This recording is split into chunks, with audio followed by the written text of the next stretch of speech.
Well, hello, everyone. I'm here with Jessica Brummer. She is the Director of Communications with the Durham Museum. Jessica, thank you for joining me today. No, thanks for having me.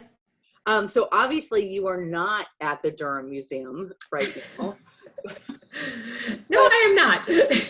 but we're going to talk about it because,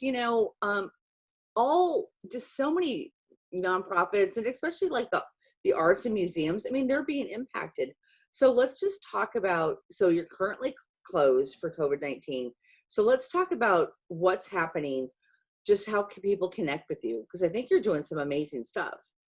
So go for it. Yeah, it's been an interesting time for sure, and almost 3 months that we've been closed now. And as you said, especially being a nonprofit, when our doors are closed and we don't have people coming in, we rely on that support to make our organization run. So it has been challenging. We've received, some wonderful support through donations during this time, which has been awesome. But the work really hasn't stopped. And in some ways, I feel like we're working even harder now than we were before, maybe. But yeah, a lot of things are going on. So just a couple examples. We have our exterior restoration project, which was funded before all of this happened. We're finishing that up, and it's been 2 years. So one thing I am excited about is when the museum reopens, that fresh face will be there, complete with new landscaping. So it'll be a nice way to welcome people back. So that work is continuing. A lot of our programs have gone virtual. We had great success at the end of the school year with virtual field trips. Almost 10,000 people participated from all over the country, which was really fun to see. And now we're navigating into our summer camps being done virtually, and we're sending kids out care packages to participate so they get something in the mail. So our team is doing a really great job of still engaging in that learning.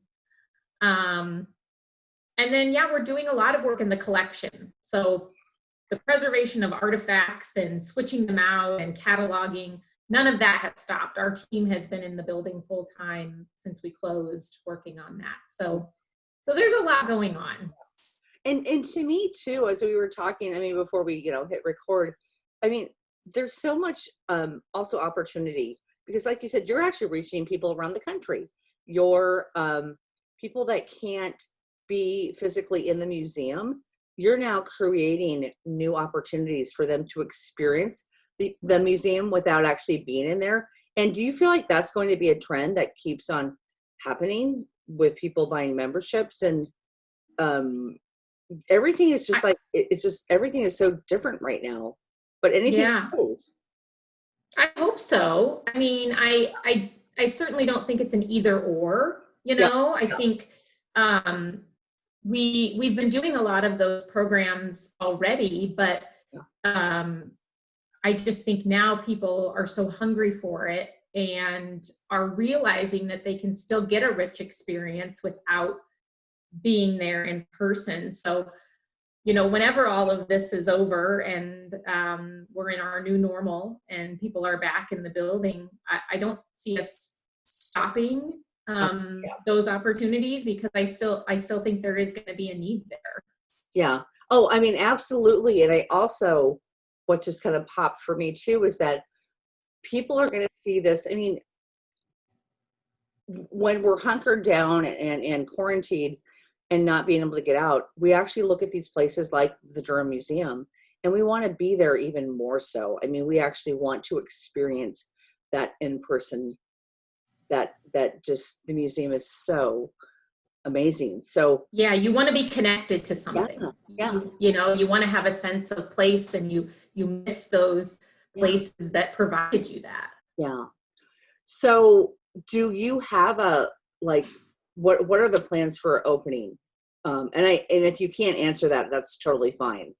No, we are, I would say at this moment in time, we are deep in the final stages of working through what our reopening plan looks like. Yeah. We're hoping to have something to announce very soon and submitted for approval through the health department and those kinds of things. So we're hoping still yet this summer. And of course it'll look different than, you know, what people used to, but hopefully the adjustments that we're making will make people realize that they still can come out and it'll be safe to do so. And we're taking all those precautions so that they can still enjoy, you know, this landmark location and everything we have to offer in a safe way. So we're getting there. We're very close. And we're ready. We're excited. Our staff misses seeing people in the building, and our volunteers miss coming and being with people. I laughed yesterday because we had a pair of volunteers that showed up and set their lawn chairs in the parking lot, socially distanced from each other, just because they miss their interactions and miss being at the building. So yeah, we're excited. Yeah, and it'll be soon. Awesome. Okay, so we literally have 30 seconds before we have to end the conversation. How can people support the museum during this time? Absolutely. Memberships, number one. I mean, you can join, and those provide vital support, and it's easy to do online or over the phone. So if you're not a member or you were at one time and want to rejoin, that would be wonderful.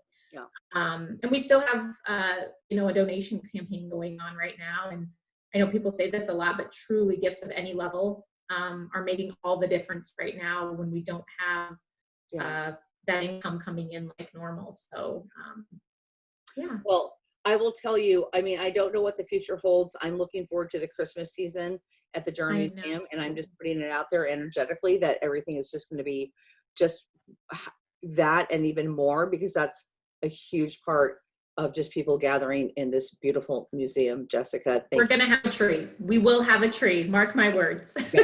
Oh, thank you so much. Thanks, Andy. You're welcome.